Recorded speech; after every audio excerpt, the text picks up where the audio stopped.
Murdoch. I'm coming to get you. Remember, Sally, when I promised to kill you last? I lied.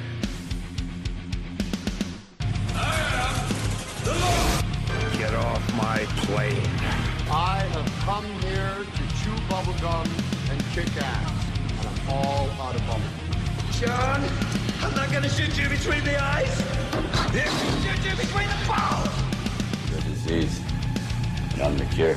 I'm gonna take you to the bank, Senator Trent. There can be only one. Dead or alive, you are coming with me. Yippee-ki-yay. I'm going to kill them all, sir. What's going on, everybody? Welcome to another episode of Gimme Back My Action Movies, the podcast. I am one of your hosts, Charlie. With me, as always, is Nate. Say hello to the people, Nate. I'm going to say hello to the people, but it's only the people and not you for taking two of my movies this month. Definitely, I took two of your slots, but that's okay, Nate. I don't need you to say hello to me because there's someone else here that's not Pete that's going to say hello to us. Yes. I brought back up the one, the only Owen from the Action Elite. Say hello to everybody, Owen. All right, troops. How are you? There he is. And if you've watched the live streams over on the Action Elite, you know that voice. You've seen me too over there. So we're reunited over here on the show. It's been way too long. I've needed to get Owen on here. So I figured better about time. the time. Right, yeah. So I figured what better time than when I literally take over the podcast with nothing but action movies and we ring it in with the Action Elite and the best movie I could think of because I was torn. I was like, how do I start July? This is my big action month. Do it Schwarzenegger, Stallone, who do I put? And I went, you know what? I'm going to do them all. And we're covering Expendables 2 with quite literally every action hero from the 80s, except Seagal, but we don't care. It'll be fine. He'll live. He can cry about it later. You guys tell me you can make a movie without me? It's because I'm not expendable. It's because Seagal is not expendable. But I figure what better way to start this than literally every action hero, every action cliche, montage, nonstop bullets, guns, blood, guts, cussing. Expendables 2, man. There's no other movie I could start with this. So you guys want to just hit the trailer real quick and then we can jump right into this feed get first? into it. Fantastic. Let's hit this trailer. Okay. So Nate, I owe you and Pete a small apology. Is there no trailer for Expendables 2 with there dialogue? there is, but you know, I give y'all shit that, you know, most of the time it's in a foreign language or there's no dialogue. There's some dialogue in this, but most of the trailers just explosions and gunshots and a lot of action sounds. But I'm playing it anyway, damn it. So here we go. Expendables 2 trailer. What do you want from me, Church? I knew the day would come when you were going to pay me back. You can't let the contents of that safe fall into the wrong hands. Track him, find him, kill him. You're going to need more men if you expect to get out of here alive. You're terminated. In your dreams. Here we go!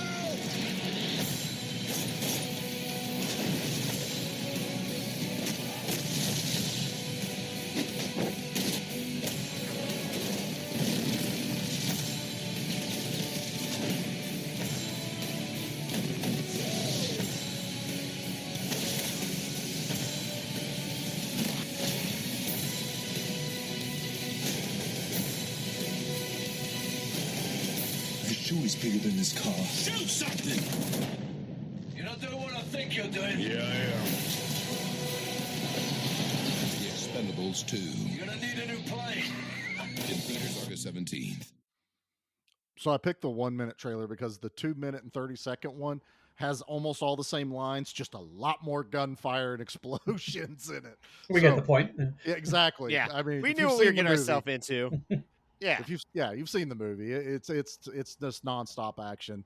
Matter of fact, when I'm watching it the other night, I don't know how many times I've seen this movie, and I messaged Nate going, "This is quite possibly the greatest opening to a movie. I feel like I'm watching an R-rated version of a G.I. Joe adventure."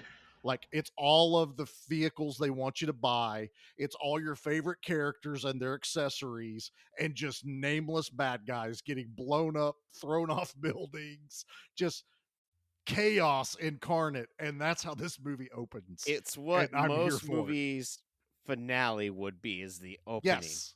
This Is is the best every way to put it. action movie's end. They start this movie with it. And I love it. And I remember the first time I watched all these in theater. I literally lost it when Dolph is in this giant like APC thing with this piece of metal beside him, and he pushes it down with his hand, and it's spray painted I beam that says knock knock, and he runs through a building Oh, with it. good stuff there. I was in. That's my one favorite. That's cinema right there. That's it, man. The cut print. Let's go. I can do an entire episode on this opening 10 minutes. That's all I need to talk about, because there's a body count already. There is one-liners galore. They are on a mission. They achieve that mission. Roll credits.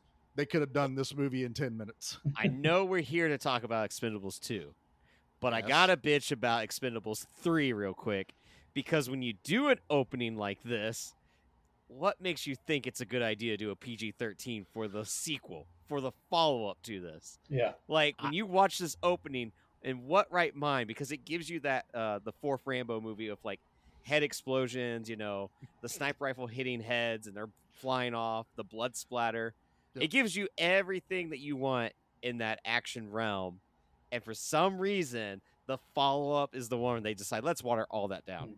I can actually join you in this rant here, if I may. Yes. I remember Sylvester Stallone before it came out, and he's like, "Yo, this is going to match the Raid," and he was saying it's going to be like the Raid, and we're like, "Oh, this is going to be awesome." And I was like, "Yeah, the Raid was like hard R, yeah." So then we saw it, and it was like PG-13. It's like, yeah, we owe it to this generation. You mean the generation who doesn't care who you are or never watched any of the movies? Yeah, No, you owe it to us. We're the generation who grew up watching your movies. Rate it R and give us nudity and exploding heads. It's not a big ask. What we have, I don't know how many times we've ranted about this on your show, Owen, on this podcast of let's make RoboCop, but it's PG-13. Let's do Expendables 3, but it's PG-13. Let's do Total Recall, but it's PG-13. Total Recall, PG-13. Like, what are you thinking? Die Hard 4. Yeah. And then when it doesn't make money, you go, well, no one wanted to go see it because it was PG-13. Yeah, you mean a kids movie? Yeah. We wanted to go see it. We still went and saw it. It took me forever to even finally watch Expendables 3 because I was so disappointed with that idea. I went to the theater to watch it because even though it said PG-13, I was like, I've seen some pretty rough PG-13 movies. I was like, we'll get into Owen. We'll bust out Owen here in a little bit, but I had seen some pretty rough PG-13 movies. A lot of horror movies were going PG-13 that still had a little bit of an impact. So I was like, cool, let's try it. It failed. I was like, I don't know what the heck am I watching right here? I've seen it once. Yeah, I actually watched the uncut version. Didn't like the uncut version. It still sucks. Yeah, it just feels like everything was added in post. Yeah. Matter of fact, I don't like any of the uncut versions of the Expendables they've released. The first one makes it out like they all hate each other. And when you first watch it, it's a brotherhood. Like you believe that they'll jump in front of a bullet or a tank or anything for their friends. When you watch the uncut with all the extra dialogue, they're like tearing each other apart. And it's like, I don't like this. This is actually depressing me, the way you guys are, reacting to each other. So I won't watch the director's cuts anymore. And what's interesting is we've got part 4 coming out. September is it? Yeah, something like that. And I like the trailer, but also I don't understand why we're going for New Blood again when that's what part 3. Yeah. And then there's shots in the trailer where they're driving in an abandoned warehouse setting. It's like, well, that happened in part 3. They were in an aircraft hangar in part 3. Yeah, and it's like, I know we are dealing with still the movie being made, but the shot of the boat going sideways and stuff, there's still a lot where it's like, I don't think you guys really learned your lesson. And I'm a little nervous that it took 10 years to and they may not realize you didn't learn your lesson. Now, we were just talking about on the Raid how excited we were for Eco being in the movie, Tony Jaa. Tony There's still a Jaa, lot I to be mean, excited about. It's just I'm a little skeptical. Whereas suppose when part 2 came out, I was all in. oh, part two went. So let's get back to part two, which is what we're here to talk about. Was I loved part one. It was everything an action movie fan wanted. Stallone had his finger on the pulse. He nailed it. And then we found out we were getting a sequel. And what do we all know mostly from sequels? Bigger, badder, more blood, more bullets. How do we up the first one? And when they started announcing the people, they had like our returning people, and then they said Van Damme. And then we found out Van Damme was actually going to be a villain in this movie. I was in. From that moment, I was like, yep, okay, they got Van Damme, and he's a bad guy. I can't wait to see this movie. So let's do. I've talked a little bit about my history about it. We got Owen here. So Owen, do you remember the first time you watched Expendables 2?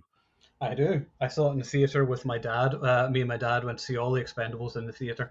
We've always done that. My dad would always take me to see violent action movies because that's what a father and son should do. Absolutely. I always remember we went to see like Hard Target, Sudden Death, and all these movies growing up on the big screen. That's a great bonding experience. So it's always really good. But yeah, I remember going to see it, and we just had a blast. I mean, it was exactly what we wanted it to be. Like Van Damme, childhood hero. Loved seeing him as a villain because we hadn't seen him as a villain for a while. I think Replicant would have been the last time. Yeah, and I don't even know. He's not that good of a villain in Replicant. I mean, most he people. is.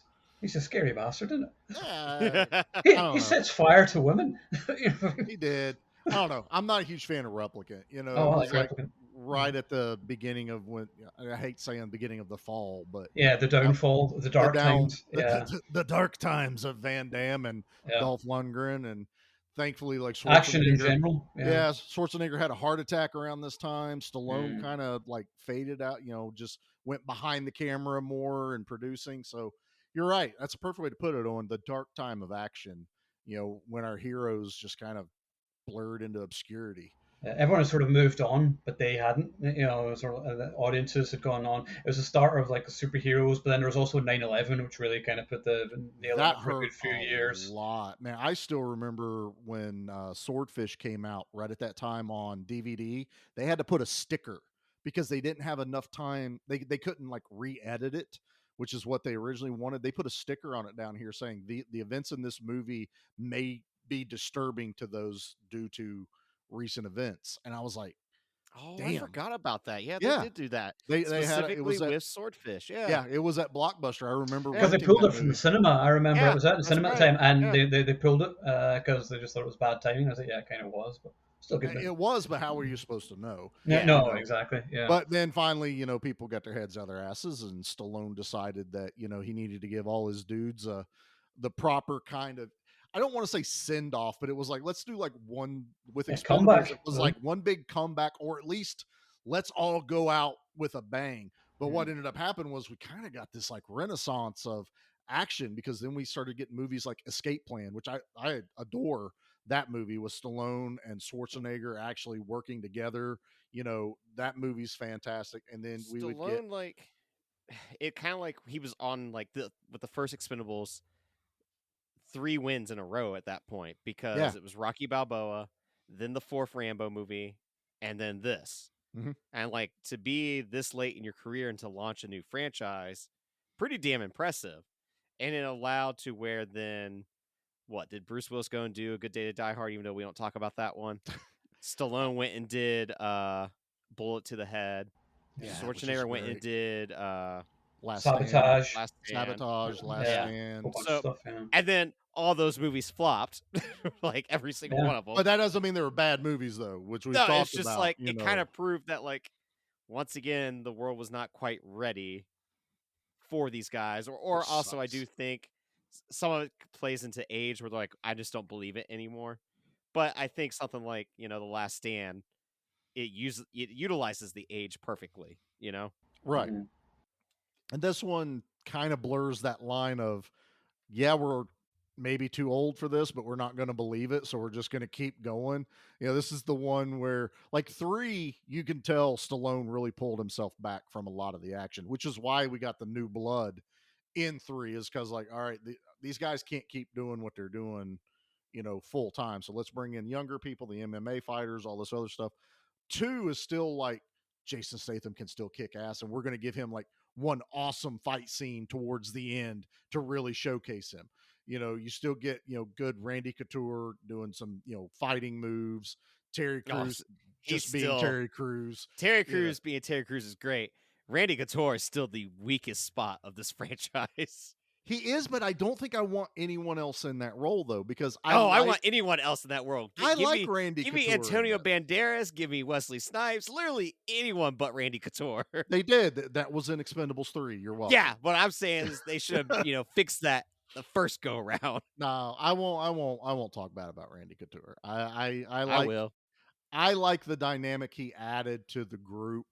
He was kind of like their punching bag a little bit, but I don't know. I didn't have an issue with him.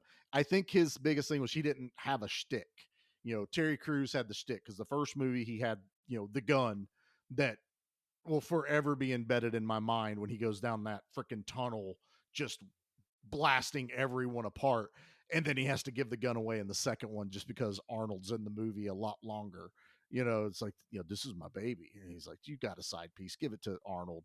And then, he has to give away the shotgun. He doesn't use his razor knife in this one, which I was kind of disappointed about. His lime green straight razor from the first movie. Yeah. I was like, that was a missing character to me. I really wanted that one in here. But I don't know. I didn't feel like any of the characters in the second one failed. I've heard some people even complain about Chuck Norris being in this movie, and I'm like, you shut your mouth. Yeah, nobody complains about Chuck Norris ever. My only complaint is the Chuck Norris joke told by Chuck Norris because it dates this movie even further. No, it's so freaking meta. You know whose idea that was? Chuck Norris. No, Chuck Norris's his wife, wasn't it? Yeah. His wife goes, you should do a Chuck Norris joke, and you say it. And they do the Cobra one, which they never say it, but I believe that is because, it's Stallone. So let's make a Cobra joke in the middle of this too. I love it. I love that he's a lone wolf. He works alone. Well, I think the movie generally it becomes a parody. I think particularly in the second half, whenever that was always my thing that bothered me about it. Exactly. That's what drives me nuts with this movie. And in the second half, particularly Arnie, when he's like, "Oh, yippee ki yay," whatever. And when everyone starts trading off everyone's line. Yes, it's just you're two on the nose. Oh, come on. That's all some that of my drives favorite. me nuts. I like a self-aware movie. I like that they finally just went, yeah, we know what we're doing. And you want Arnold to say, I'll be back. Like everyone, when he's in a movie, that's his catchphrase. He does get to say it. He says the line, but then it gets taken away from him at the end by Bruce Willis. And then he takes Bruce Willis's line. I love all of that. No, even when Terry Crews says, if I don't get that gun back, you'll be terminated. It's just like, come on. It's all cringe-inducing to me. I agree. No. It's just, you're not allowed to take that. Me and Nate versus Charlie. What is going on? You are my backup, sir. There are still pros to Expendables 2. It's just a lot of that feels like it was heavy-handed in there. Yeah. I mean, for the most part, and God forgive me for saying this, the script is appalling to this movie generally. I mean, I like some of the lines. Like, I love the one-liners like, I now pronounce you man and knife. That's a great action movie line. Great line. Yeah, because it's not referencing something else. It's like, you don't need to be so on the nose with everything. It's like, yes, we know you've been Terminator. Yeah, do new one-liners, create new iconic one-liners, and it kind of does really. That man and knife is definitely probably my favorite line of the film. Well, I'm gonna defend something here though, because what has happened is when they did try to do new shit, people bitched that they weren't doing the old stuff. It's like, no, we're here to see Arnold. I want to see Arnold be Arnold. But anytime they would try to do something new, people would complain about it. So it's like, to me, the safe play is give the action fans what they want. If I'm going to put all these people in a movie, I want them saying their effing lines. That's exactly what I wanted. Not even my biggest complaint with the movie, though. My biggest complaint is you totally underutilized Jean-Claude Van Damme. Because he is introduced and Scott Adkins so well, and I then agree with that one. For the most part, he's kind of sidelined, and then he shows up at the very end. So it's just like, why did you underutilize Van Damme so much? Yeah, Go ahead. No, go ahead, Owen. I was about to say, you haven't built up any hatred for him as a character Exactly, or whatever like, because he's not in it enough. It's like he killed the one expendable that was a red shirt, yeah, and that was Yeah. the only expendable that like you actually gave us a full backstory.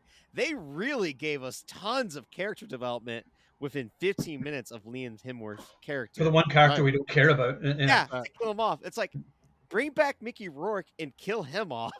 Yeah, because we you know? had the best. He had the best speech of the franchise as him doing that speech in the first one. I was like, oh my god, he is the best actor of the whole movie. Just acts everybody off the screen. He had that nailed, and that's it to me. If anything, with this franchise, that we never got closure with that character really does kind of bug me because he nails the first movie, and then all of a sudden in the second one, it's like, where's not Mickey even Rourke? mentioned. Yeah. And like it's weird. I'm assuming Mickey Rourke burned a bridge because that's what he does. Yeah, probably. Probably. But I mean, the thing was, like, with him as a character, he had that story and he was riddled with guilt because that woman killed herself. There should have been something where he came back later on and he saves a girl's life or something, and then he has that redemption arc for him. I would have then loved Van Damme anything kills like him. That way you're like, no. Like, Yeah. You know, I mean, I would have been fine. So this was my thing. I agree with you. I feel like Van Damme was underutilized in this, but I could not find out any info to back it up. But you know, a lot of times when you're dealing with these type of action stars and people that kind of get their heads inflated, how much was Van Damme even really involved, and how much did he allow himself to be involved in this? You know, that's I couldn't find he had anything to about enjoy it. himself if his idea was to be the twin brother as the villain for part 4, which I kind of am down for. I totally, 100%. I would be totally in for that. But that could also be that could be because of how much fun he ended up having on the second one. But that doesn't mean in the process of making this that he was willing to be that involved. You know, this is before kind of Van Damme really perked back up. You know, I think this is before he did JCVD. No, it was after. Yeah, JCVD was JCVD was 2008, I think. Okay, so it was like right around that time. Yeah. So I just have to question how much, and I will agree with you, Owen, on Scott Adkins, but Scott Adkins was still really unknown to a lot of people. I mean, I we didn't knew who realize he was was in the movie because, like, when rewatching it, I was like, oh yeah. My problem with Scott Adkins is he's the default character in a video game before you customize your character. There's just something about Scott Adkins' look that just does not call to me. I guess been a fan of Scott Adkins. He's forever, talented. man. There's no doubt about that. Like, but I've always said, like, I have not visited enough of his stuff, and it's like when I do, I'm like, oh shit, that's Scott Adkins. Like, he's white bread to me, and I don't know why. He has a huge catalog too when you look at it compared to a lot of other action stars. And you know, so a lot of his stuff goes straight to streaming. It's fine, but he still gets jobs. He still shows. He was in John Wick 4. And I feel like he got one of the better characters in that movie too. That he got to have fun, you know, in that one. So he was the weakest character for me in John Wick 4. Get off the podcast. Tracker was for me. The Tracker was? Yeah, Tracker was a total waste of a character. Yeah. Yeah, Nobody. I didn't like Nobody. Yeah, I didn't like him. Yeah. Didn't understand Nobody. him. He like didn't the dog. He didn't fit. I don't know why we're talking about John Wick 4, but whatever. Yeah. But you brought up Action podcast is what we do. He didn't fit the world of John Wick. Like it never made me believe that he was in this world. He felt like an outsider. Yeah, he's like watching everything from the sidelines, basically, and occasionally taking part. His own advantage. He wanted cash money. He never talked about anything other than the cash money. Doesn't do anything with the coins. He's not involved with like any of the lore. And in the finale, he does nothing. He just stands and watches, and that's it. He's just there. It adds another element to where there's these people that are not part of the Continental that are out there. Which, and you guys are going to chastise me again in the group chat, but whatever is, I still feel like the real Nobody should be part of the John Wick universe. Yeah. Yeah. That was a missed opportunity. I would love to see Bob Odenkirk in it. I don't know how they could do it. Yeah. Just like what you said, that there is these outliers outside of like the Continental and the table. But I think with Nobody, there's still stuff they happening. established that he was military? It's been a while since I've seen it. CIA or something. I think so, something like that. Yeah. Yeah. So because he had the tattoo, but that doesn't matter. You have jobs outside of it. You know, Yeah. they had anyway, that's God. Go listen to our Nobody episode so we can Yeah. listen to that. Expendables I 2. want to talk about Expendables 2. I One want of to the talk things about with the badass Expendables 2 opening. Yeah, good. Keep talking about the badass opening. They launch a motorcycle and blow up a helicopter. I mean, seriously, this. Tell me something better. Tell me Now, something better.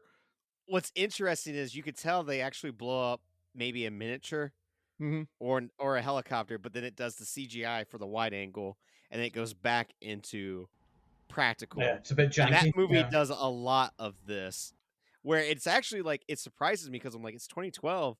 They could have just done nothing but CGI.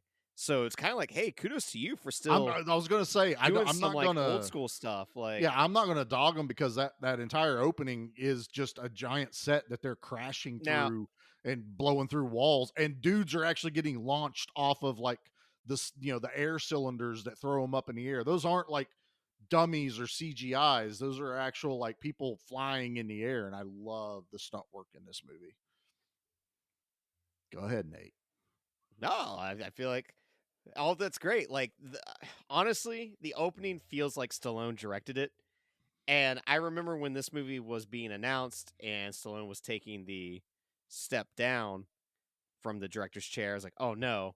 But it was Simon West picking it up. I'm like, oh, Right. Con Air. Yeah, Sweet. hell yeah. And he had just gotten off doing that Mechanic remake that I really enjoyed. I love the Mechanic series with Statham. Those were And some great Sure. movies. I definitely feel like this opening part is all Stallone's vision. And I wish that it's one that's like, God, like Simon West is hit and miss, like big time, like when he hits well. When he misses, he definitely misses pretty hard. And I think that's where some of this, where it's in juggle for me, I guess you could say, or where I'm like, Disconnect. yeah, Even though I disconnect, don't yeah. want to make this easier for you to bash on a movie that I I'm not trying to absolutely bash love. on Expendables 2. I really enjoy Expendables 2. I just I- got some problems I gotta get off my I chest. don't have any problems, man, because I have no problem with how they get tossed back into this deal. They call back to the first one because they don't really do what Church wants. Bruce Willis's character in the first movie, he does kind of get screwed over, and so now they got to like pay back a debt. And I'm like, cool, I like this story. And then we get the token girl character. We all knew we were going to get her, and yeah, it's Maggie. Is that what her name is? Not Non-Yu is the actress. It's Yeah. non-you, but her name is Maggie I think it's Maggie. Yeah. in the movie, and she's not. To me, she holds her own with these action guys. I mean, they give her some really cool fighting sequences. Her little like torture kit she carries around with her was interesting. Oh, although I wish I could have we saw could have it. used, like Yeah. we know that she has it, but it's like, God, just let me see it actually be utilized. Yeah, all you hear is that guy, and you're like, okay, I don't want to imagine it. I want to see it. Show me. Put it on the screen. This could, even just the guy's face. Like, I think that would have been a little cool. Like, just see that guy knocked out, and then all of a sudden, it's like, oh, she's messing with his nuts. That's immediately what you're thinking is going to happen. That would make me talk. I would talk immediately. What do you want to know? I'll tell you what I don't know. Anything, to not get tortured on my nuts. It'd be great. So I like her character. So let's talk about Liam. Do you think he is that throwaway character that's just there to die?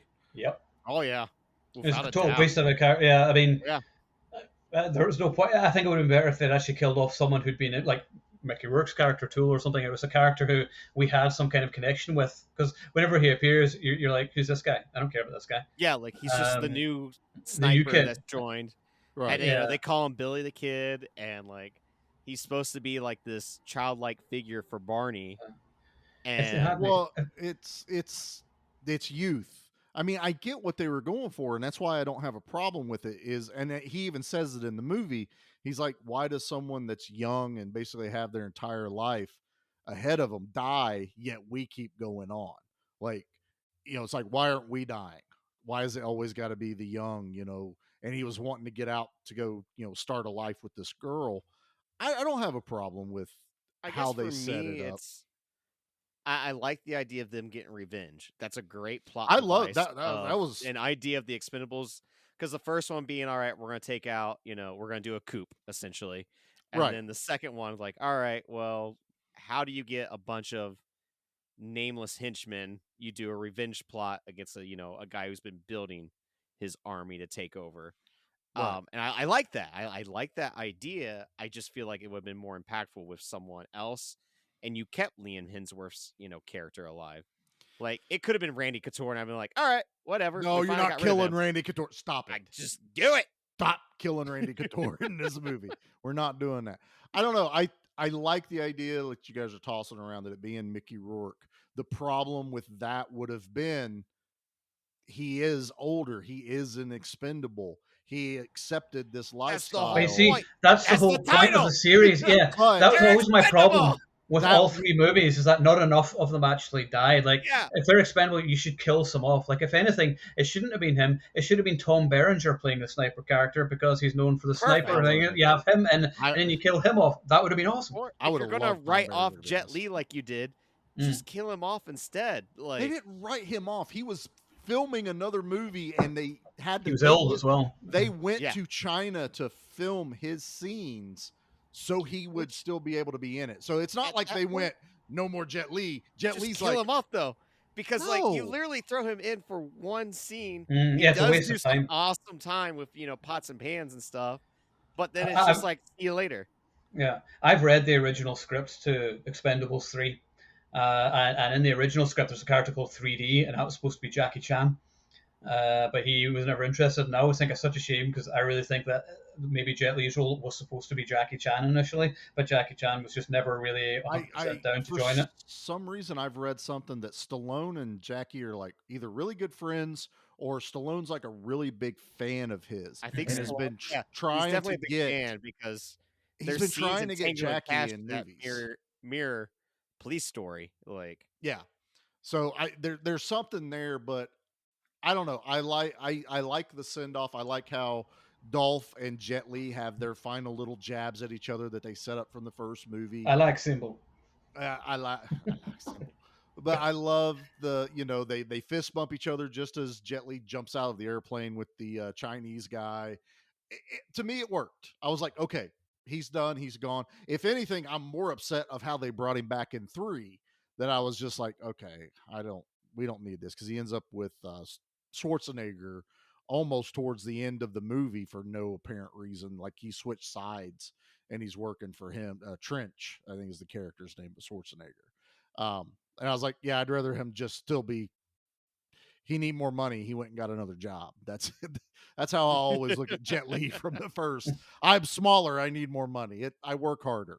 He's kind of got a point. Nate's smaller. Nate works harder. yeah, I work hard, work harder. But like Jet Li's character was utilized so well in that first one, and like even Yeah. to the point where like Dolph was utilized so well. They decided Dolph not should to have kill him died off. in the first movie.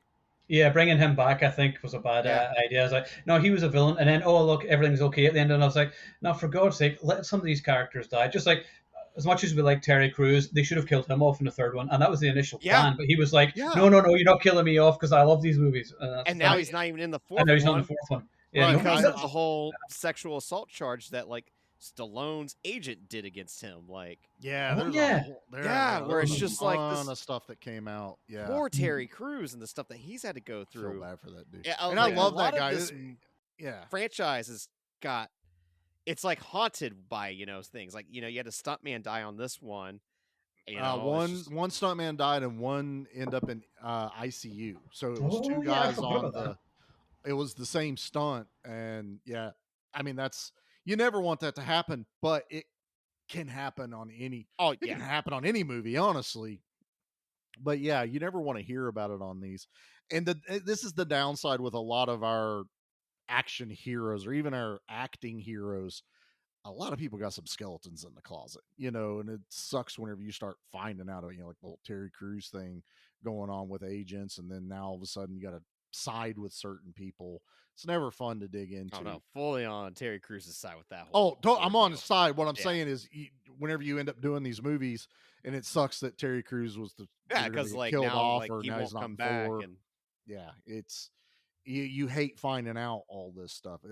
I hate that it happened, but Yeah. it's also Yeah. it's like, now, you know, What blew my mind when doing research, I forgot they'd even teased this one being PG-13 because of Did Chuck they? Norris being in it.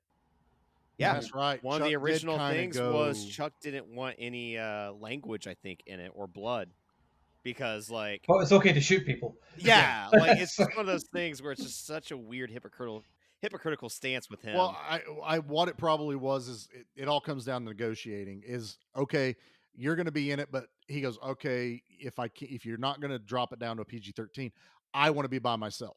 You know, he probably could have did it like that. Also, if you notice, he only ever hip shoots. He hip fires. He never aims at anyone. He's just blasting people away. And honestly, none of his kills are overly graphic. No, whenever he no, his kills are pretty people. standard missing in action type kills, Dude, honestly. you fire a gun, guy falls down. Yeah. And like, So I think even that was some of the though concessions with him. I wish they could have introduced that character a little bit better with this. Like, I like the idea of him being a lone wolf. I like that callback. But why did they use the music to Good, the Bad, and the Ugly? That's Clint Eastwood's music. Yeah, I didn't understand that either. To me, it's like there could have been any music you put out there, any epic music, but not Clint Eastwood's. I No. didn't understand No, that yeah. at all. I mean, no sense. Yeah. Well, it's Because- because they decided not to use the ending theme song to Delta Force 2 when he shows up. Which is a pure you just don't do that. You know, or just play the Delta Force song. That would have been Yeah. better. That Like would've I been said, better. Nate, That would have been awesome. Yeah. I should have had would've that queued up, man. I totally should have had that music ready. But, but like, him showing up in the finale and doing that, I'm like, all right, I like this. I like I the way that loved they him at the interject finale. him there. Yeah. Yeah. I like I how he's introduced. I like that they're in a firefight and then all of a sudden everyone dies and the tank explodes. And everyone's like, what just happened? And Dolph is hiding in the truck and goes, wasn't me. And of course, it wasn't Dolph.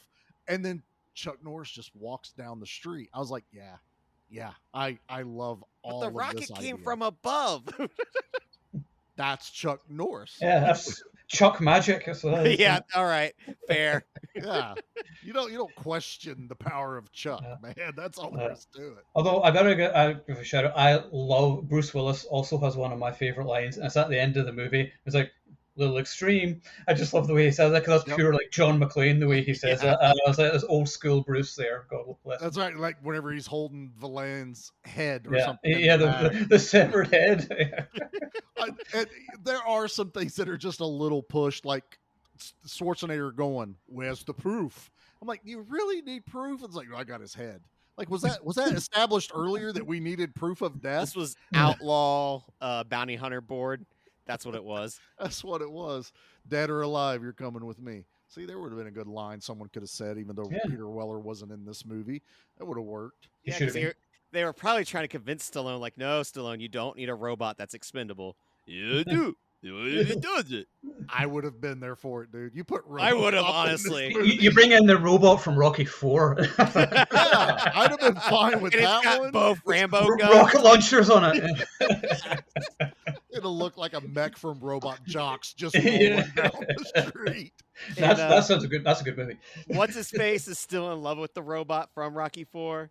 Yeah. Paulie. Yeah. Paulie. Young, yeah. Now he's in a full blown relationship with it. Yeah. It's just wrong. That's just so wrong. I didn't write it. Stallone wrote it.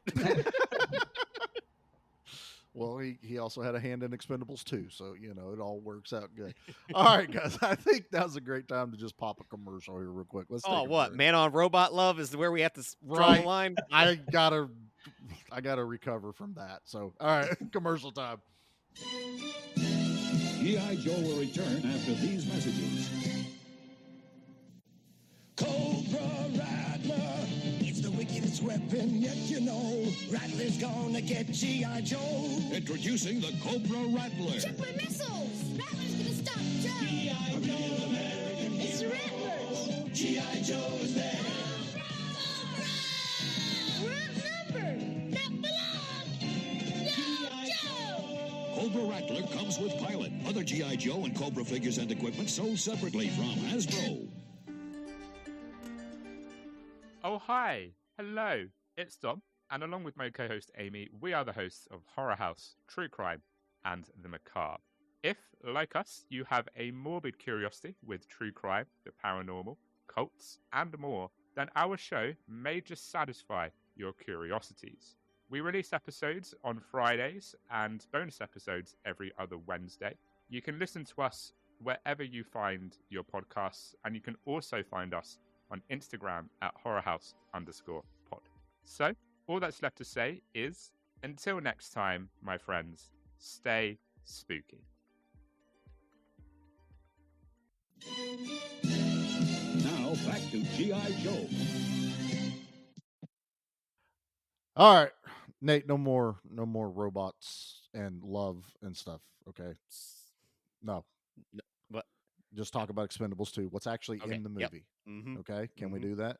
Are you okay?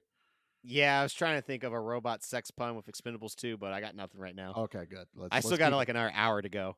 Let's keep it that way. All right. So, all right. I can sit here and talk about everything I love about this movie, but why don't you guys go ahead and keep going on what you thought were some of the weaker parts of Expendables 2?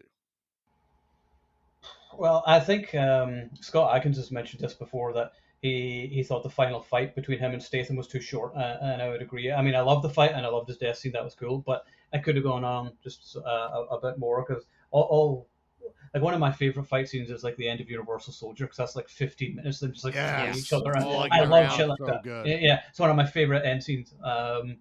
And that's basically what you want. But you understand that they're older then. I mean, they're like in their 50s or 60s at this point. Yeah, but they gave, and I hate to say this because it was a really cool fight. Basically, Statham's end fight was when he's dressed up as a priest and fighting like 6 guys. Yeah. Like that was the length of what should have been the final fight with Scott Adkins. If anything, when you think about it, like the scene at the airport, that should have been the opening, because that was sort of it's still a great action scene, but I think the opening scene is better. And if anything, the movie's all arse about face. It should have been that at the beginning.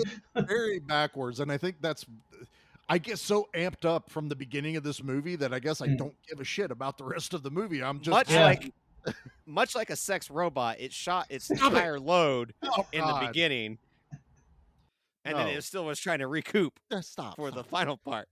Why every time you have to bring it to this? God, I nailed it. Yeah. Much like the sex robot. Stop it. Knock it off. Where's my button? Knock it off. That's just messed up. No, but I think that is you're kind of right. I like Statham using the old classics, the brass knuckles.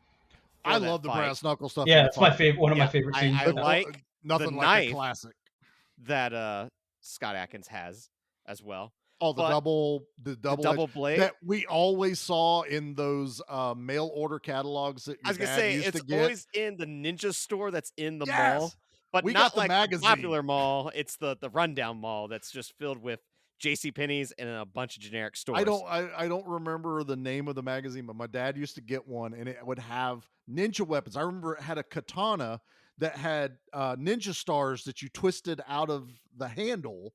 Whoa. And they would fall. Yeah, it was under like the hand guard, and you would twist it. It was all black. I think it was like $59.99 or some shit. And it was just there was all these like ninja weapons. And it was just like, this is the greatest thing ever. I can't wait till I'm an adult with adult money and I can be a ninja. I think it was Cody got ninja stars, and we had a boogie board, and then he would throw it at me, the ninja star, while I was holding the boogie board to swing at it. And honestly, I'm kind of amazed that neither one of us have died. Have you seen that episode of South Park, right? Yeah, exactly. You're about to be Butters with a ninja star stuck in your eye. And it makes perfect sense that I'd be the Butters. Owen's over here going, you stupid Americans. What's wrong with you two? No, all I'm thinking of is how much we miss in the UK, because growing up, anything to do with ninjas was banned in like the 80s. So like I never got to see any of those ninja movies until like later on, because of these. Sorry, I can't swear. Because of these. There you go. I got See, whenever I start getting excited, I start swearing. It's fine. But like the BBFC, and they cut everything, and it was like this Puritan state kind of thing, which is hilarious. Ninjas were live. The BBC has a fear of ninjas taking over, so I think they that's just had to straight up ban them. Well, they're closer. There wasn't. Yeah, they're way closer. There wasn't an ocean. These guys are so silent. It was just a channel. That's what they called it, right? That's all that was separating them from that part of the world. So us Americans, there's 2 oceans to cross to get to us. So we'll talk about anything we want. So we're allowed to show ninjas fighting stuff. That's right, man. Every kid wanted to be a ninja. I don't know. That makes me laugh. We always had those catalogs and magazines and stuff with all the weapons, and it's why we love these kind of movies. It's like, oh, I'm going to pull. Statham just pulling knives out of everywhere, from inside the cloak, from around his side. Just they're walking around with brass knuckles in their pockets, and they're not clanging around every time they take a step.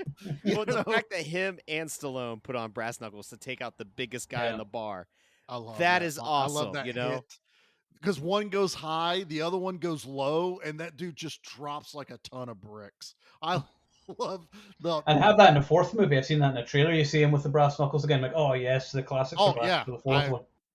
I'll be more excited. Just all I need is one little letter to seal the deal for part 4, and that's R. Exactly. Oh, I think it will be. Yeah, if you're gonna have Iko Uwais and Tony Jaa, it's gonna be. And also, what's good is that Tony Jaa is one of the good guys. I was like, oh, good. I thought he was a villain. Oh, is he? I thought he was a villain as well. I saw a screenshot of it, and you see him and Tony Jaa back to back with each other, fighting all the other guys. So I think Tony must be replacing Jet Li. So that's awesome. That's sweet. Nice. Yeah, Nate and I were just talking about that because we just did the raid. Yeah, we were talking about. Legit thought those two were. Yeah, which I don't have a problem with, because he was a villain in Fast and Furious. Yeah. The only unbelievable thing ever in those movies was the fact that Bryan Singer could hold his own against Tony Jaa in that movie.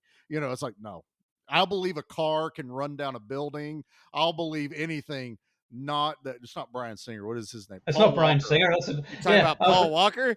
I was like, Bryan Singer's the guy that diddles kids. Yeah. Oh, wow. No, I would like to see Tony Jaa beat the shit out of Bryan Singer. Yeah, sure. Yeah, like definitely. I'm all about that. What's Brian's last name in the Brian L. Spilmer in the original, but it's Brian. Spilmer. Yeah. Family. It's just family. I mean, who cares? I don't know. Whatever it was, that was the most unbelievable thing, that he won a fight against Tony Jaa. He would last 2 seconds in a fight with Tony and be destroyed. Tony Jaa would have just looked at him, never even saw the fist that took him out. That's all it would have been. Tony Jaa would have laughed. I'm getting tired just talking about Tony Jaa because I know he's kicking my ass from a distance. That's right. Nate, Tony Jaa is right behind you right now. Except Tony Jaa is actually one of the nicest people I've ever met. I saw that you've had dinner with him, you son of a bitch. Yeah, and it was me and Amanda went out with him a few years ago when he was here filming Triple X, Return of Xander Cage. And I messaged him. I was like, I hear Tony's in Toronto. Do you guys want to meet up for a drink or something? And Xander said, actually, yeah. He said, he actually knows who you are, so he wants to know if you want to meet up for dinner. He said, what's your cell number? So I texted the number, and then 2 seconds later, the phone rings. Says Tony Jaa is calling, and I'm like, Owen's running around his room. Oh my god! Oh my god! Oh my god! Oh my god! Oh my god! Completely forgets the answer. Like, oh god! Don't go to voicemail. Yeah, I know. Oh god. So yeah. I can't let Tony Jaa hear my embarrassing voicemail. That's what happens when you run the Action Elite. You actually have to be the Action Elite. You got to have all these action stars. Because Charlie is the one that's introduced me to Owen. I did not know about the Action Elite. Now, Owen doesn't know this, but now whenever I'm looking up an action movie, I go to your website just to see if you've reviewed it. Because pretty much if it's above a 3, I know it's worth a time. Oh yeah. I find so many movies these days. There's very few that I give above 3.5. Like so many are like 3.5. I'm like, yeah, that's usually like your zone is 3 to 3.5. I've realized. One of the more recent ones was Polar, the one that's on Netflix. Oh yeah. I think you gave it 2.5, and I gave it like 3 on Letterboxd. Because but it was one of those like I hate the villain in it. That was the problem. Yeah, like you're a really good guide for modern action stuff. Yeah. So like anytime there's something that like I've missed that isn't part of like I guess the mainstream or whatever, it's just like, oh, you know what? I was meaning to check this out. Like I might as well go see what Owen said of it first. Well, that's nice to know people look at it. Yeah, like that way I know it's like, is it worth my time? It's or not? always it's a constant open tab on my phone. One of my tabs is Action Elite. I always have it open, so I try to. If you guys are in our groups, you'll see that I share it over. Anytime he puts up an article, I try to remember. I'm not great at it all the time, but I do try to share Owen's articles over in the group. And I try do to, appreciate it. Thank you. Oh, I'm not saying that just because you're on here, because I No. do only use like 5 websites, and one of Same them here, does yeah. involve a robot, but the other one definitely is an Action Elite. Son of a bitch. Can you send me the link later? Oh yeah. Oh god. Much like how Charlie has the tab always open, as do I. I always do as well, even when I'm at work. Oh. I didn't see that. What? Nope, Might as well nope, get paid nope. for it. Oh, God. Wait, we get paid for this? I forget. Oh man. You guys got fucking ice cream? That's not the line, but we'll let it slide. It's okay. When do we get ice cream? Yeah, when the fuck did we get ice cream? God damn it. You can't edit yourself just a little bit, can you? Owen started it. It's my fault. Yeah. It's entirely my fault. On it's whoever starts it. Blame the Scottish guy. The Scottish guy will have to swear. Damn Scots always ruining everything. Foul-mouthed Scots with their drinking and cursing and nudity. I don't even know why. I didn't even need to be here tonight. You two just bash on Expendables 2 No, and I everything will else going on in the world. Like, man. One of the other things I really enjoy about Expendables 2, and I remember even in theater going, why is everyone dressed so nicely before they go and kick ass?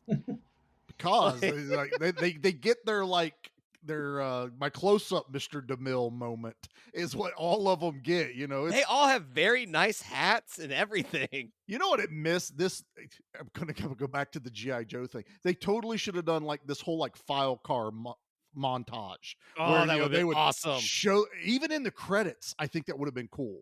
Like show a picture of Terry Crews and like a file card pops up and it Kill says count. like kill count or specialist at this and this with a.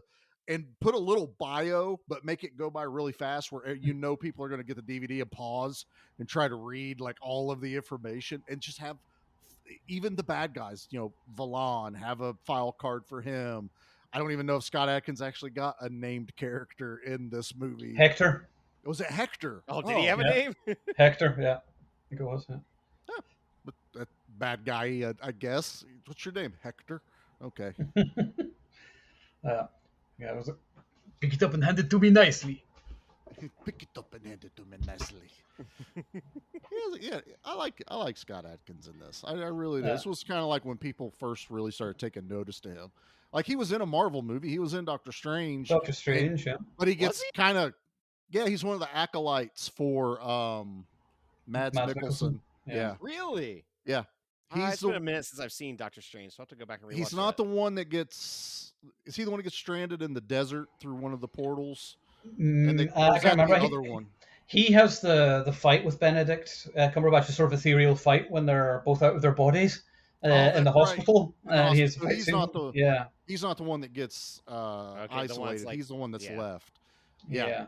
No, I liked him in that one. So, like I said, I've been a fan of Scott Adkins. So seeing him in this, and he actually got screen time, which is I think that was the first film of his I saw in the theater actually.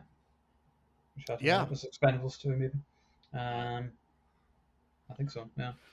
No, that's good. So, all right, what do we talk about now? You want to talk about Van Damme, even though he's not really in the movie a whole lot, which is what I will concede is kind of a that's a problem. But the thing is that he just chews the scenery every moment he's in. I mean, I just love that. You know, I like symbol, and I just love all that. I mean, he just. And because he has like the glasses on and everything, it just sort of makes him look just crazed.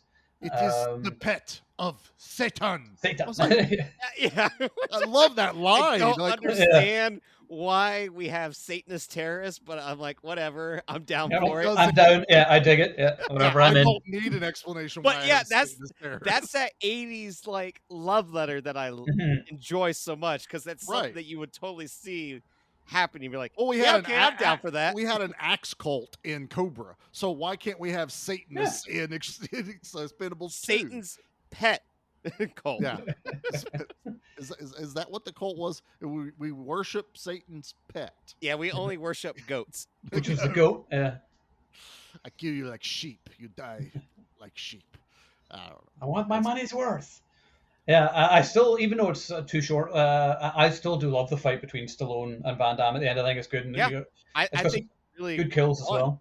Like, I think they get the perfect amount of who is like one-upping. You know, it's not like Stallone's completely overpowering him, but it's also like Van Damme is not just spin kicking Stallone to death. We get a good amount of what we expect. We get some good martial arts from Van Damme. He does his kicks. He does, you know, he flexes his arms, and then you get Stallone being just pure brute fighting. yeah, You him know, tackling him is great. I Like, love that. I when he do takes love that to hit. see how fast Van Damme still is, Mhm. you know, during That- this era. It's a little sped up. You can kind of tell that there's a few moments when Van Damme's But like, hitting that the you could film tell it's sped. him Yeah. still being Oh, it's able to still like him. do those stretches and stuff like Mhm. that, and like having the big knife, and then That thing's completing it almost all. a sword. Yeah, Let's be serious. When does a knife stop being a knife? Because Well, it's a sword. when it's a sword, a short sword, okay, fine. But that thing's freaking huge. and then you get the chain at the end. You know, like I like the it's a chain. hell of a way to have like the finale, and that's actually the chain from the raid, Charlie. Just Oh, so is that you the know. chain from the raid? Yeah, it made Yeah. a crossover Owen appearance. hasn't heard our raid episode, but the chain plays a big role. It should have played a big role in that movie. But yeah, at least this one he finally got. He's like the Scott Adkins of action movies. He finally got the role where people noticed him as Yes. the chain. I love these callbacks, man. The They're so screen much name fun. is Chains. Yeah. Exactly. It's chain. What's up, Chains? In this one, he added a Z because he kind of really did let Hollywood Yeah. get to his brain. Yeah. As Well, you chains see, do. like, ever since watching like Out for Justice, I always wanted a friend called Sticks. It's like, yo, Sticks. I want a friend Right. called Sticks. Yeah, I think you just Uh-huh. stumble across one of them. They don't. Yeah. Yeah. I don't know if they become friends with you or not. Yeah. You just meet somebody named Sticks. I think that's just how it's Yeah. supposed to work. And then you just become friends, and that's it. That's Yeah. right, man. And like You- one of you- the other things that we have to give this movie credit for is the shot of Arnold, Stallone, Bruce Willis all staying one next to one Mhm. another, Yes. Iconic. firing Yeah. guns. Like, if anything, kudos to you, Stallone, for finally giving all of our childhood, like our action figures when we're playing with them. Yeah. That That's finally what I happened. paid to see. Yeah, that was the moment we were all waiting for. Was like you Yeah. finally given us, because like you teased it in the first one with the church meeting scene, and Yeah. it was like, okay, that's cool, but you know, I kind of wish we got to see them, you know, kick some ass, and then you get to see everything. Like Expendables 2 delivers on the promise created by the first movie. Really. It does. Yeah. And you get that awesome firing sequence with them, and then right after that is when Chuck Norris walks in Yeah. to the same frame. So you're literally looking at four of your action heroes that you grew up watching, And they knowing that they're all established- trying to kill your other action hero, Van Damme, that's just ran away. And I enjoy like how we mentioned with Statham, you know, doing the knife play, Yeah. or in the first one we get to see how fast Stallone is at reloading and shooting, and how they just keep that up with this one. Yeah. So it's really cool to see, you know, these characters still continuing what they are like. And I agree with Charlie. Now it's like, as you're talking about that cards, it's like, God, that would have been so sweet, because you would have had Barney being like machine expert or something like that. Just 'cause Yeah, of- just anything, you know, team lead, some kind of specialist, what he's known for, you know, Statham, he's, you know, the man that knows knives. Just, you could have even had fun with it and put Dolph Lundgren's chemical specialist, just, you know, in parentheses off to the Yeah. side.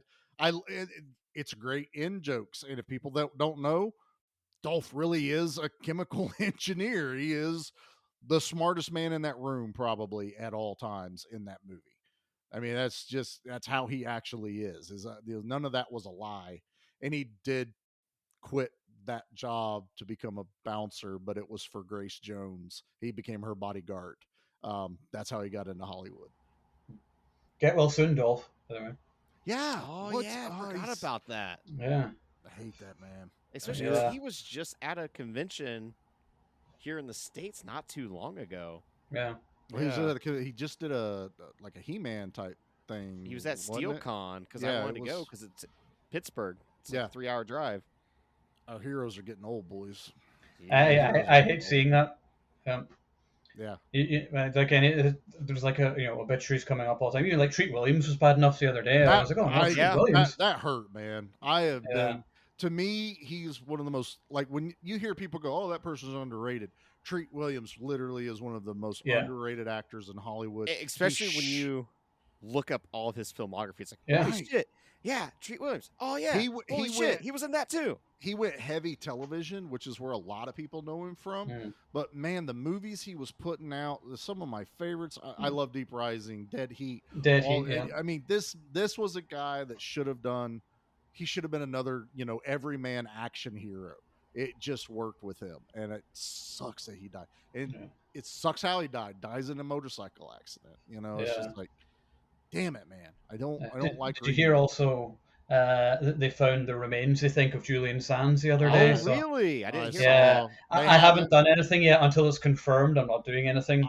I was going to say they about haven't the trim, but- confirmed, but they have found remains. It was Yeah. near the area they've been searching. Jeez. And That's until been, we get what, 4 months now or something, Something like that, yeah. it's getting Just close. crazy. Yeah, so that sucks. I like Julian Sands too. Yeah, he was great. Yeah, I like that guy. Let's see. Where you want to go now, boys? Are we good? You want to just jump into the things, or? yeah, there's not much else. Talked about Final Fight. We talked about. Yeah, we got Final Fight. Atkins and Statham. We talked about Nice to Meet You. We talked about. Yeah, I think we've covered everything.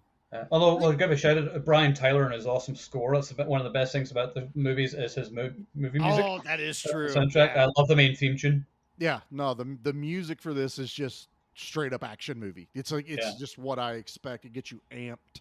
It's just yes.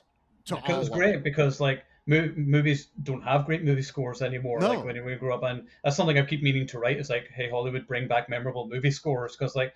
I was watching The Flash the other day, and you got Michael Keaton's Batman music. That's iconic music. So what's The Flash's music? Oh, right. It doesn't have any music. So It doesn't. Yeah. Yeah. Because it turns out Danny Elfman didn't write his music, so that's the problem. Yeah. That's right. Danny Elfman has to write your theme song for it to live in infamy. Pretty much, yeah. Him or John Williams. Yeah. Or John Williams. That's right. We can do that one. No, I think the score for this one's fantastic. I mean, overall, I enjoy the hell out of this movie. I mean, I really do. We'll get into our ratings of it, and we can dig in a little bit deeper on our own. But I'm kind of excited to get into our normal things. And Owen, if you don't know, the next segment we do is called The Body Count, where we talk about how many people died in this movie. So, I'm excited to see how many die in this one. just I do kill counts on the site quite a lot, so that's one of my things. Do you have an awesome intro to your kill count like I do? Yeah. Leave anything for us? Just bodies. Body count. Body count. Body count. Body count. That's what Admittedly- separates us from everyone else's body count. That's right. Totally, all 100% original. I wrote that. Well done. You're very talented. Thank you. We're back into some big digits here, boys. It's 489. Bravo. It's the entire population of my little town I grew up in. And the best part is when you Google it, you know how a lot of times you have to like actually click a link or go into. No, this literally pops up as like info.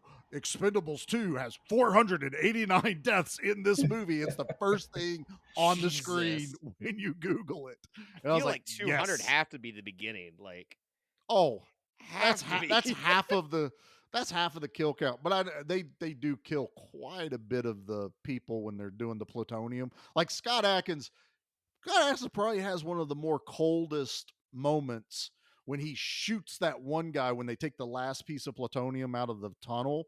And he's like, okay, you're done. Shoots him. Guy falls down the hole, and then he shoots the thing that's held up by the chain, and that whole thing drops down and traps those people. I forgot about that. And they don't show that anyone gets out of there. Because Barney and them crash the plane, which is a hell of a plan. Let's crash the plane into a giant tunnel. I don't know. There's every action sequence in this movie. I pictured 12-year-old me, and I'm going to say it again, all my G.I. Joes, and these are just action moments I played out in the backyard. Here comes the jet, and the wings fell off because I wanted to jam it down this culvert pipe that ran across the driveway. or I'm gonna build this thing out of like rocks and brick, and I'm gonna bash my GI Joe vamp right through the front of it. It's a little cracked now, but it's okay. It lived a tough life. All right, well, that's the kill count. This one's gonna be hard, guys. We got to pick our favorite one out of the movie. Have you ever killed anyone? Yeah, but they were all bad. So, Owen, new to the show here, you got to pick what we call the kill of the week.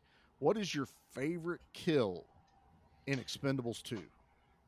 Actually, call me an old-fashioned romantic, but I love when Scott Adkins is in the helicopter blades. I like a good helicopter blade death. Very Indiana Jones moment. Yeah.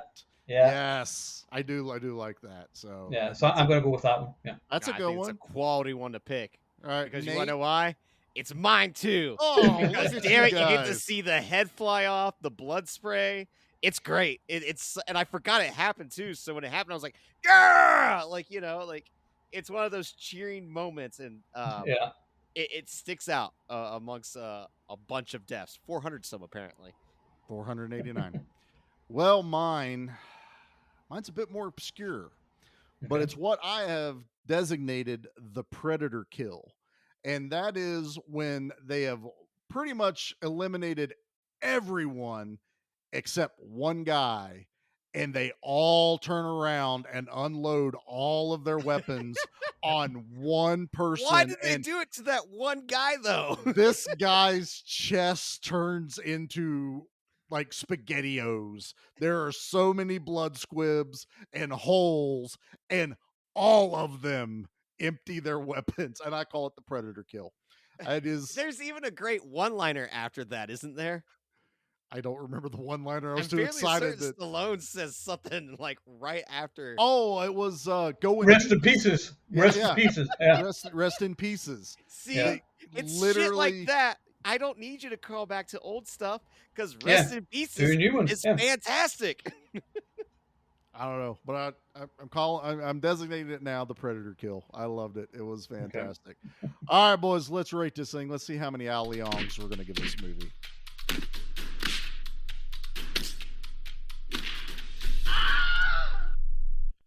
Owen is our guest. You get anywhere between 1 to 10 Al Leongs. We do accept half, so you can do like a 9.5, an 8.5. I don't know if I'll let you go any lower.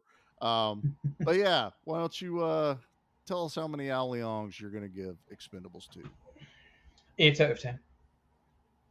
Respectable. Nice, very respectable. Respectable. It was nearly 7.5.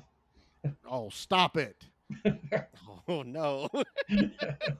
You know what? I'm undermining Nate. Yeah, but I bet if there was a sex robot, it would have got a 9.5. Oh yeah, that's actually the clause in every movie. Well, steal from Nate. So all right, Short Nate. Circuit 3. Just you wait.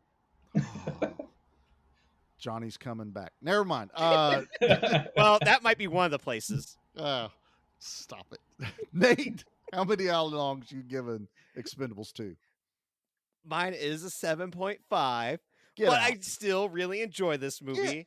And like, to me, like the first Expendables is probably an 8.5 to 9, and that this one I still really enjoy that first one more. This is a perfect example of a sequel that didn't capitalize on what I loved about the first one, but there's still a lot more here to enjoy. Whereas if we were to do Expendables 3 at some point, I feel like it'd probably be a 5 or lower. I far prefer the first film. For me, I think the script was a bit better. I also prefer some of the action scenes. I love the harbor bombing scene, which is my favorite action scene of the franchise. Yeah, that was a good one. That's amazing. I feel like Stallone is the better director. Even down to like Patrick Hughes doing the third one, like he did that indie film Red Hill that got him that job, and I really enjoy Red Hill. And he did Hitman's Bodyguard. Yeah, and I really love that movie. I love that movie. That's a fun one. Like so, it's just one of those things. Like I feel like maybe Simon West is to blame a little bit, which is not cool because I like Simon West. But I really have a hard time knowing Stallone's history to point at a director, even though Stallone says he didn't direct it, of blaming that director. Yeah, Because Stallone directs everything he stars in. Yeah, exactly. Even Yeah. if he says he didn't, I guarantee Stallone had a There's final some say way, on everything. Yeah. It's just there still is a lot to enjoy. It's just God, I wish I could have had that Scott Adkins being an evil henchman more, and Van Damme being a truly evil bad guy. It was great to have him there, like especially when you look at the cast.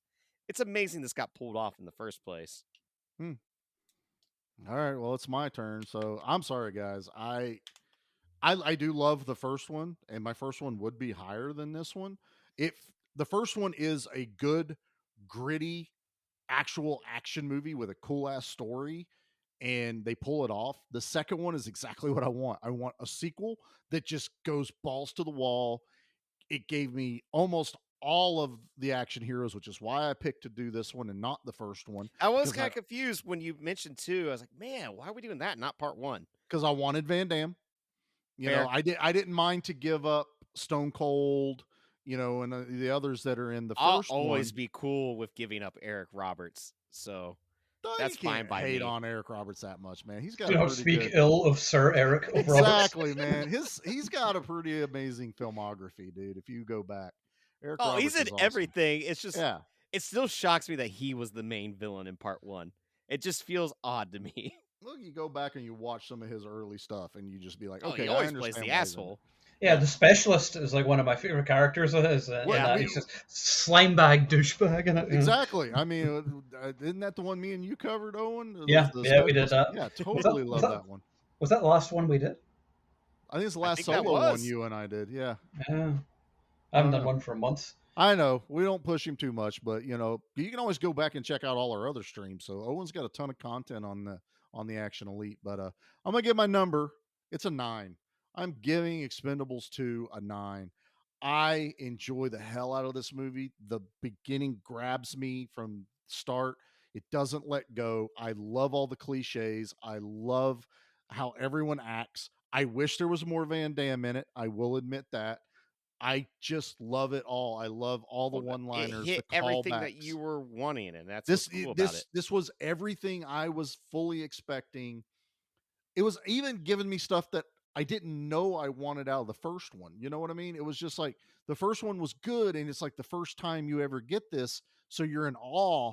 And now the second one's like, all right, boys, let's have some fun with this. And that's what it felt like, man. It was just everyone was having fun, doing their thing. They all almost had equal amounts of screen time. No one's overshadowing anyone in this movie. And I just had a ball with it. And I watched it last night with Anthony again, and I'm shouting and just getting excited and just loving every second of this movie. So nice. It is a 9, and that'll tell you kind of where I'm at with the first movie. If I'm giving this one a 9, the first one's almost perfect action movie. So, all right. It was one of my worst theater experiences ever. Can't help your theater experience, Nate. No, but do tell. I love theater experiences because I'll tell you one after. Go So ahead. mine was, I don't remember if it was Cody was late or Mark was late. Someone is to blame, and I know this will start the argument all over again. I'm glad that he's going to be on you this time. We got forced to sit in the very front row for Expendables 1 and could not see anything because of how far up our necks had to like look. So you could like watch the movie, but we really weren't watching the movie. Oh, it was a horrible I'm experience. sorry. I mean, it was I would go sold back. out. Yeah. I would have. I I did would have end went up again. getting to see it in theaters like the following weekend in a Yeah. proper seat. But my God, that all that hype, and it was like, this is how we get to witness it, huh? Oh yeah. Sorry, I always love telling these like bad theater experiences because I've had so many. That's mostly why I watch movies at home now. But the worst theatrical experience I ever had was for the Meg, the Jason Statham movie. Yeah. And it's funny. Whenever I came home and I wrote the review, I gave the movie like 1 star and dumped all over. Said this is the worst movie I've ever seen. Yeah. And then I watched it again whenever it came out on streaming or whatever, and I gave it a better review because it wasn't really the movie I was judging; it was the experience of the night. But the night I was there, like it was like the worst audience imaginable. People were talking like the whole way through it. Some guy brought a baby in. Who brings a baby? A baby to this movie, and it's like going, all the way through the movie, and then this guy and his fat kid are sitting talking all the way through it, and they're like throwing popcorn, munching really loudly, and I'm just getting more and more annoyed. It's just making you hate the movie more. Yeah, I was You just could be home, but Yeah. now this is the movie's fault. Yeah, and I was like, if I had a flamethrower, and that's all I was thinking of throughout, and I was so mad, and there's just stupid little girls behind us talking as well. I had something similar with the first Purge movie, and I made a comment to the girl I was dating that I wish someone would purge the teenagers behind us. And she got so fucking offended by me saying that. And I was just like, what? And it's like, you just wanted teenagers to die. I'm like, to be fair, they're kind of ruining the experience.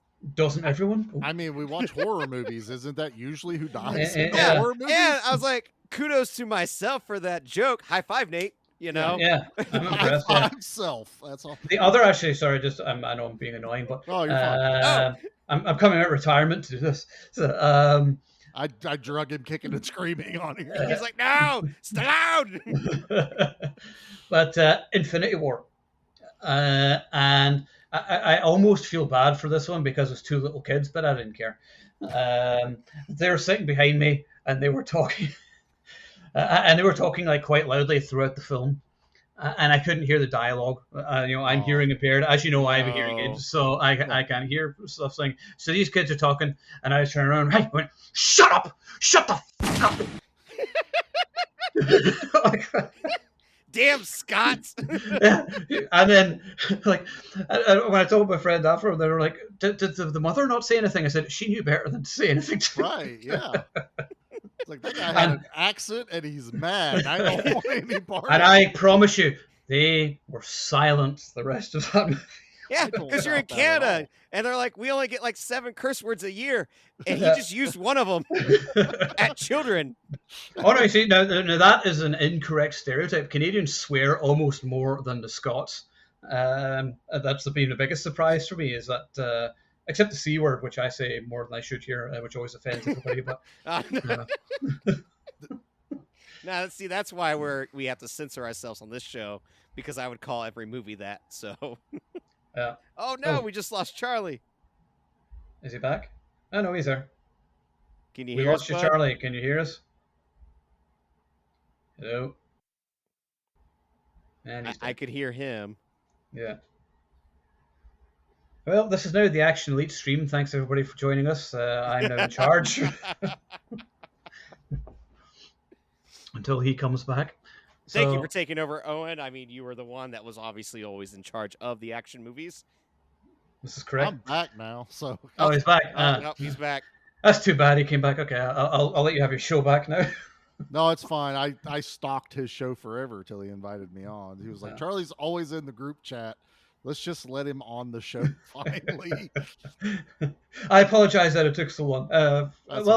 It was only like a few weeks, really, and then we came on because I wasn't sure how we were going to do it. I'm still not sure how we're going to do it. But, yeah, if you see us on there, we'll be on there. We usually share it out there, but like I said, we don't. If it stops being fun, we stop doing it. Yeah, and that was the thing. That's why I stopped doing it for a while. It's just too much is going on in life right now in terms of my job and everything else. I'm doing so many interviews and things like that for the site.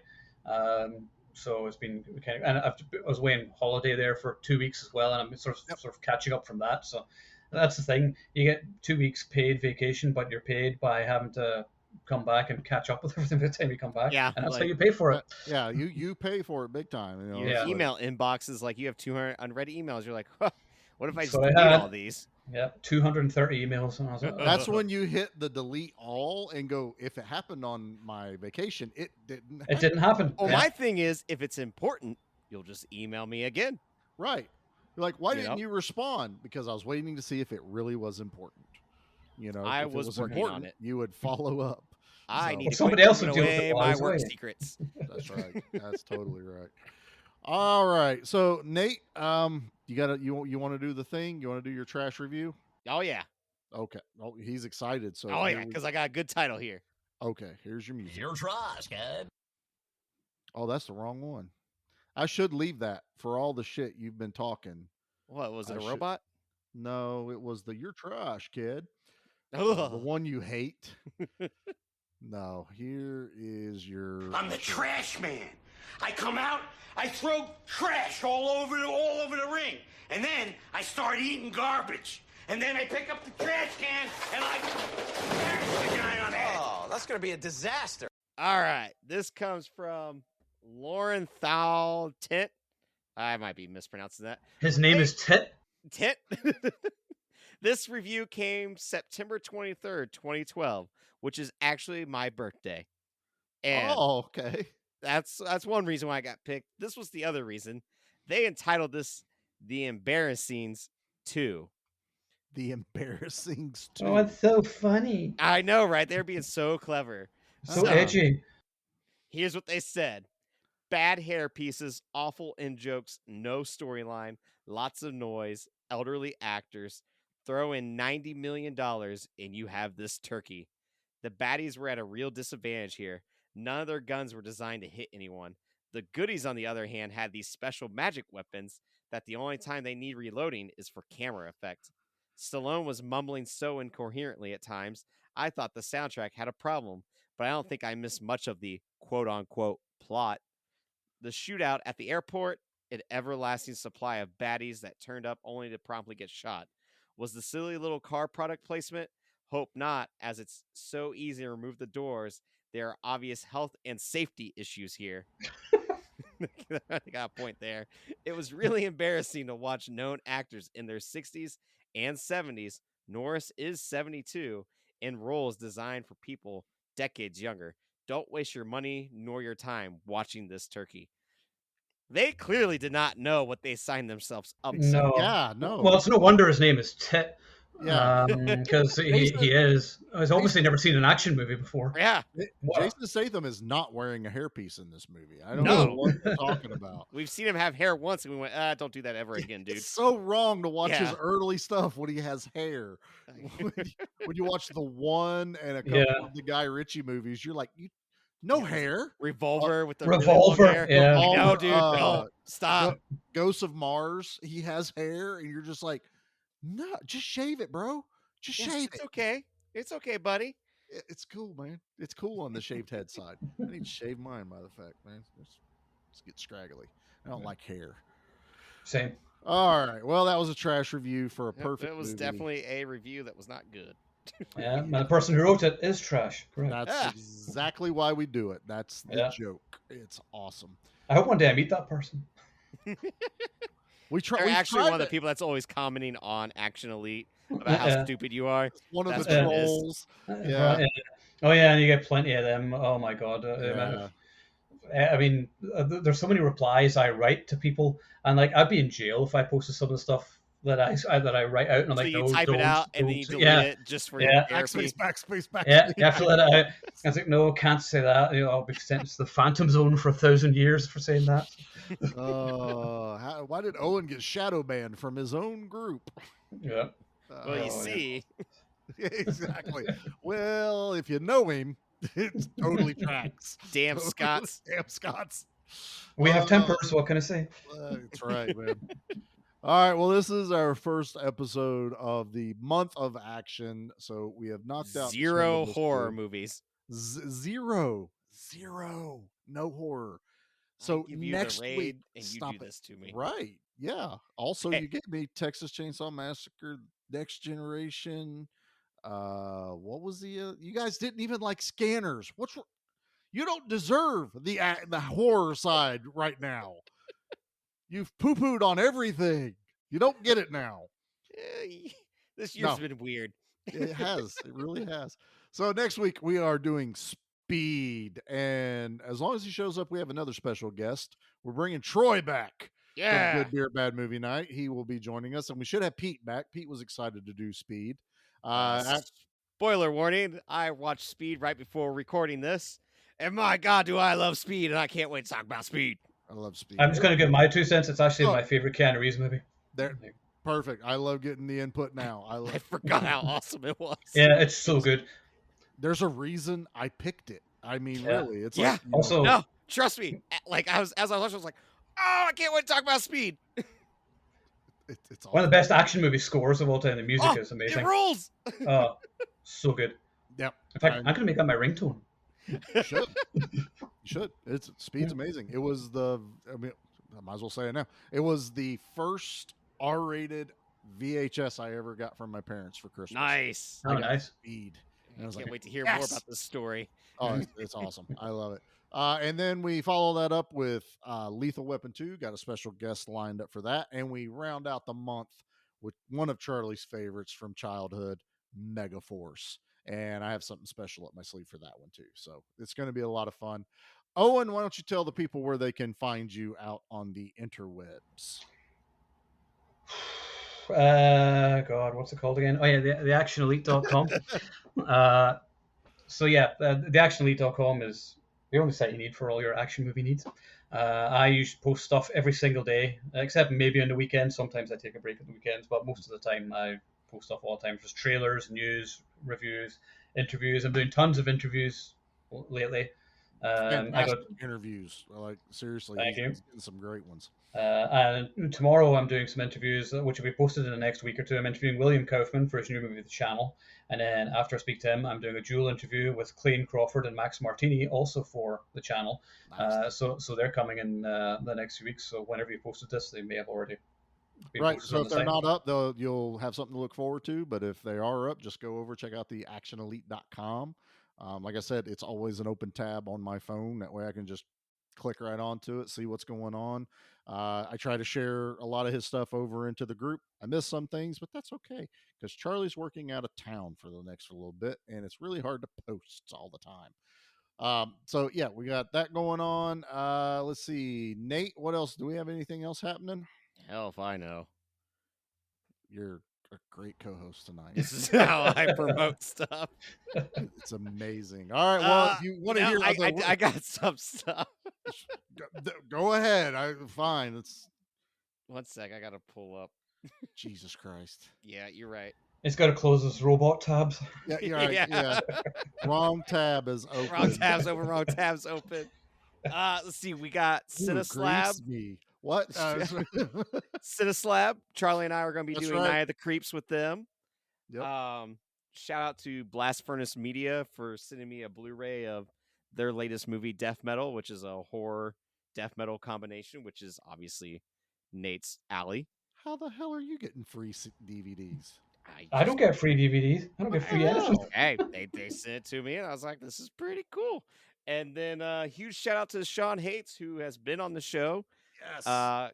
Cannibal Comedian just won Best Feature at Days of the Dead Indie, and it won another award like last week. It's been getting a lot of positive word of mouth, and I actually got to meet him at Days of the Dead, and it was an amazing experience. Super kind-hearted. I didn't even have to introduce myself. That's how kind that man is. He was just like, "Oh, this is Nate from the podcast." Like, got up, we hugged. Cannibal Comedian has Bill Moseley's seal of approval, so I feel like that's a pretty damn good one. So, wanted to go check out his interview that we did with him on Area 5150, which is a movie that will come out after this one. That'll be coming out soon. That man is amazing. He almost tags us in every post he does. He was an awesome guest.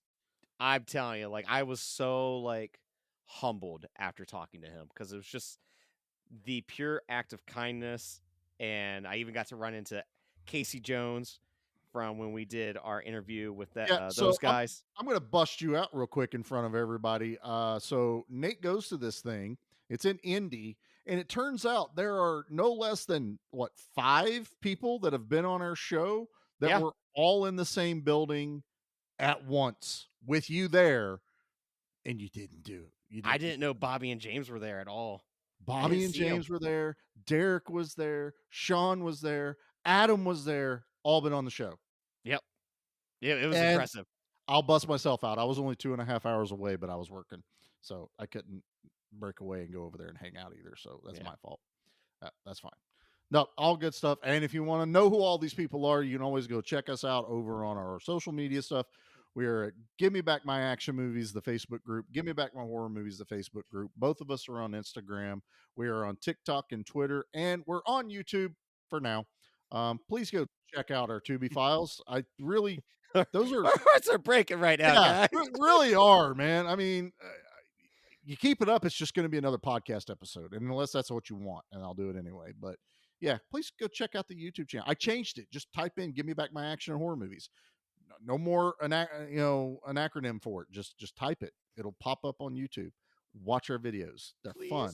We're having a lot of fun. We love the concept. But yeah. So all right. Is that it? Are we done with Expendables? Yep, that's it. Thank you. Yep. Thank you, brother. We had a good time. Thank you for having me. It was nice to be back on again and speak to people again. Speak to people like my friends again. That's right. Yes. We see each other on social media, but it's not the same as it's always great staring to at hear each other your through voice. the computer screens. Yeah, I'll set something up in the next few weeks. The next live stream we do will be on I Come in Peace, aka Dark Angel, with Matthias Hughes and Dolph Lundgren. So we'll do that in the next few weeks, just once I get all the stream of interviews out of the way, so I can get peace again. It's technically a Christmas movie too. It's yes. Awesome. Yep. He's not wrong. I'm not. I love that movie. Nate, you got all right, Charlie. What's the good word? Who's next? Rambo?